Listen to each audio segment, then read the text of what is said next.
Hello guys, তো আজকে আমরা শিখাবো কিভাবে মিষ্টান্ন রান্না করতে হয়।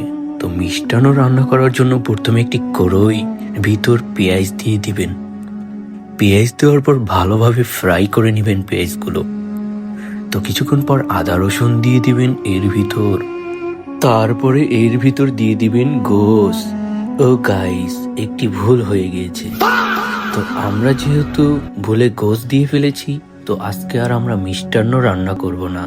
তো আজকে আমরা রান্না করব কালা ভুনা। তো এরপরে আমরা দিয়ে দিব চাল আর ডাল। তো চাল ডাল ভালোভাবে মেখে নিবেন। ও গাইস, আবার ভুল হয়ে গেছে। তো যেহেতু আমরা কালা ভুনা করব, এর ভিতর চাল ডাল দিয়ে ফেলেছি ভুলে, তো আজকে আর আমরা কালা ভুনা রান্না করব না। তো আজকে আমরা রান্না করব খিচুড়ি। তো কিভাবে খিচুড়ি রান্না করতে হয় এই ধাপগুলো ফলো করুন এবং সুস্বাদু খিচুড়ি রাঁধে ফেলুন। তো আজকের জন্য ভিডিওটা এই পর্যন্তই।